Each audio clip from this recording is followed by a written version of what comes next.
Hey everybody, welcome to the 20th episode of California Wine TV. Thank you so much for tuning in. I'm your host Scott Sheldon and I'm thrilled to be here. So we made it to 20 episodes. I'm so thankful for everyone who's been showing your support and tuning in. You guys are awesome. And I figured since I made it to episode 20, I deserve to do what I want in this episode. So we're going to cook a little pizza today. I'm going to share with you my favorite wine. And we're just going to have a lot of fun and be casual with it. So I got my pizza dough here. You can make it yourself. You can buy it from the pizzeria if they'll sell it to you, maybe around the corner from your house. Or some of the markets nowadays, you can actually buy the dough there. And in this case, I bought it from the market. You just let it sit for about 15 minutes. Got my pizza stone hot in the oven. Just going to roll this out a little bit. And you just want to have it on a nice flat surface. And you want to have some flour on here so that, because it has a tendency, the dough is really sticky. And the objective here is not necessarily to get this perfectly round. You just want to get a nice flat surface that will be a vehicle for the toppings and the sauce, if you will, which are my favorite parts. So we're just going to continue to get this as thin as we can.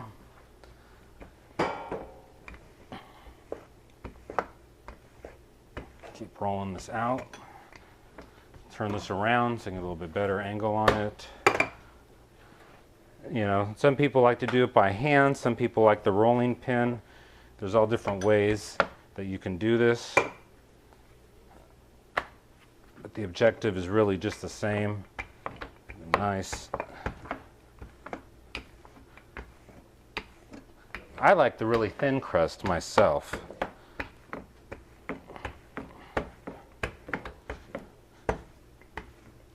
So I'm going to work a little bit harder to get it a little bit thinner, just for my liking. All right, perfect. And like I said, I don't care if it's round or regular shaped, really doesn't matter to me. And I got some nice tomato sauce here. We're going to ladle on. The fun thing with making pizza at home is you can just make any kind of toppings, any kind of sauce you want to put on here. And I think that's one of the reasons why pizza is so popular, is because I mean, you can just make it custom. Just put whatever you want. If you don't like tomato sauce, put pesto sauce or put a mushroom garlic oil sauce. You can use any kind of cheese, any kind of meat. You can use vegetables. Make it vegan. The options are really just endless. So I got our sauce on here. Got some fresh mozzarella cheese. I'm going to throw on here. You can use like a smoked Gouda. Any kind of cheese will work well, really. Prosciutto. It's fun to experiment, try different things. So I'm just going to, I like a lot of cheese, so I'm going to be a little bit generous with it. And, you know, some of it too is whatever toppings you have, you know, in the fridge left over, right? Some great olives that I had left over, so I'm going to just, you know, use these. I didn't plan to, but it just kind of worked out that way. So put some beautiful, nice olives on here. Went ahead and take the pits out, of course, if they have pits in them. Nice julienned ham. Lay some of that on there as well. It's one of my favorite toppings. And again, this is my show, 20 episodes. I'm going to do what I want here. But again, you know, just you can do anything you want. Some people like, you know, barbecue chicken on their pizza. Some people like shrimp. You can just go wild with it. Little julienne basil, also one of my favorites. Really adds a nice little kick, flavor, and some nice color to the pizza as well. All right, so now we're going to get our pizza stone out of the oven here. Be careful, these things are very hot.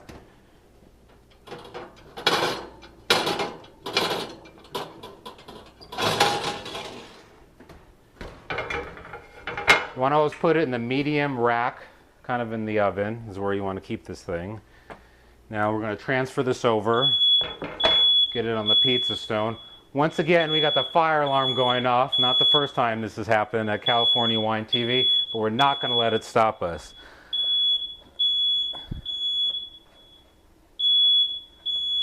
All right, well, I guess I'm going to deal with that, and I'll be right back.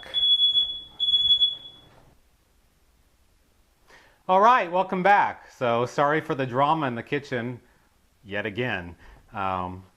If you are a fan of the show, you know that I have this thing with smoke alarms, fire detectors. It seems like every time I cook, an alarm or something goes off in the kitchen. It's all good, you know. So I want to keep it real on the show. That's what it's all about. So for episode 20, like I said earlier, I wanted to kind of just do what I wanted to do, cook what I wanted to cook, and showcase my favorite wine. And it doesn't really matter so much if it goes together 100%. That's really not the whole idea. It's just to have fun, have a good time, and that's why we're here. So 2008 Prisoner. Check that out from Orrin Swift. Actually, this deserves a better, hopefully you can see that super zoom. Really cool label on that wine. David Finney from Orrin Swift, the winemaker, and 15.2% alcohol, paid $35 for this wine. And this wine, I tell you, it always causes excitement. When I go into a restaurant, I bring this wine, sit down. Literally a couple minutes later, the manager's over. Oh yeah, do you like that wine? Have you ever had it before? Or, you know, someone next to me at another table will, you know, turn around and, oh man, that's like my favorite wine. It always causes some controversy. It's pretty funny. But like I said, one of my all-time favorite wine right now for sure. And let's talk a little bit about the winemaker, David Finney. He, you know, in college, he was doing an internship for a congressman, decided that really wasn't what he wanted to do. He was hanging out with his roommate, and it just so happened his roommate's family was in the wine business, and his roommate was like, dude, why don't you like get in the wine business? It seems like you really like wine. I can tell you don't like politics. And so he got this idea, why not? So he decided, I'm going to start a Robert Mondavi. I'm going to start in the fields at the very, very bottom with everyone, just with the workers out in the field picking grapes. And he did that for about a year, and then he figured out how to get his hands on 2 tons of Zinfandel grapes, and then Orrin Swift was born. And so it's kind of a cool story of how you can, just one person with a dream, you can make things happen. And now his wine is on, you know, like Wine Spectator's top 100 lists more than once. It's been on there. And so it's a pretty incredible story for this guy. And so let's, I'll stop my blathering and let's pour this baby up. All right, so right away you see this, the beautiful color of this wine. Give you a better shot of that. This is what you'd really call a garnet, like a cross between a purple and a red, a little bit lighter around the edges, you can see.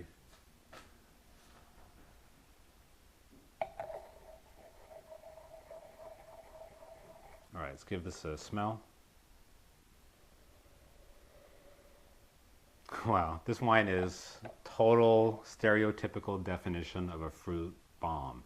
It's just got cherries, black raspberries, blueberries. I mean, it's just like a wave of fruit that just smacks you in the face. It's $35. You know, it's hard to find that in a wine, you know, for that price. I'll tell you that.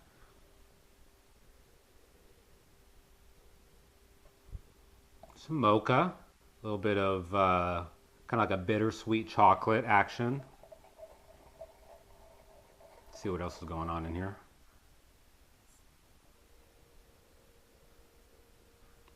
It's a little hint of oak and cedar, little woodsy earthiness, which is very, very nice.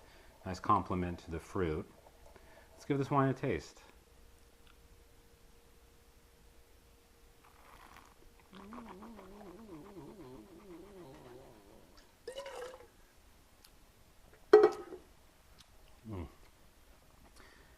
This is what I would call a sexy wine. Those fruit flavors just keep going right on.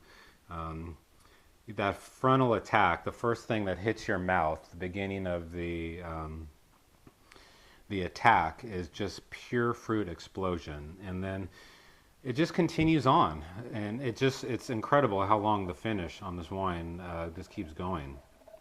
Nice soft tannins. This wine, you're going to want to drink it now or in the next couple of years, definitely. You're not going to want to cellar this wine for like 5 or 10 years, that's for sure.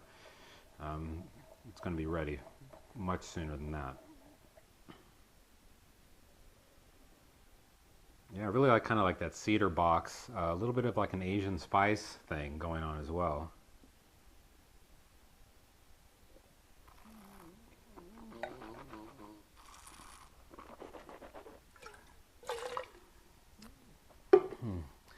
This wine has just a dynamic, incredible structure to it. The depth and complexity of it is, again, for a $35 wine, is phenomenal. And I've had other vintages of this wine, and they seem to, they all have the same flavor profile. So if you've had this wine before and you haven't had the '08, definitely, check this out. But this wine has got style. That's what I gotta say. What a blend. I mean, Zinfandel, Cabernet Sauvignon, Petit Syrah, Syrah, Grenache, and Charbonneau. I mean, put all that together. It's not an easy thing to do, and in fact, it goes against a lot of rules of traditional winemaking to do that kind of a blend, really. It's just a big, bold, beautiful wine. I love this wine. Mm.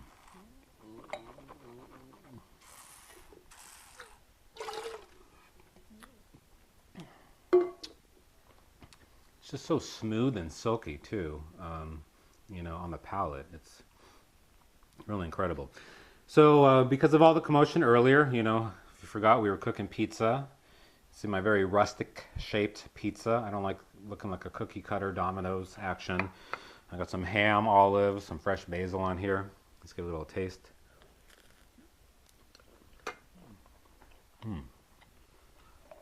Wow. Let's pour a little more wine since we're celebrating here.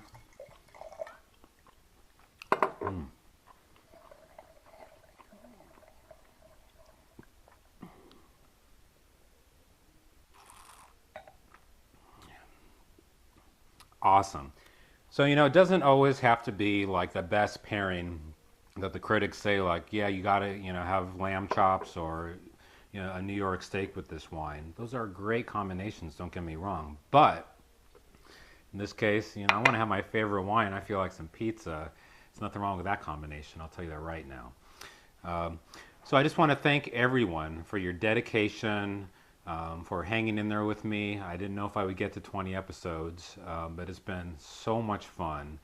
And I just want to thank you again from the bottom of my heart. Please check out the website if you haven't, www.californiawinetv.com. We actually have a free little, very casual food pairing guide that you can sign up for. And, it's not such a snobbish approach, just kind of a genuine, casual. These are some terms that you may want to know. If you're trying to have a little dinner party, try some new things. Also with food and wine pairing, it's kind of a good blueprint to follow. And also when you enter in your email, you'll get, we have a little weekly thing where you get wine and food tips as well through your email, and it's all free. So I recommend you guys check it out. So again, thank you so much. Episode 20, we got The Prisoner, we got homemade pizza. Hope you guys enjoyed it.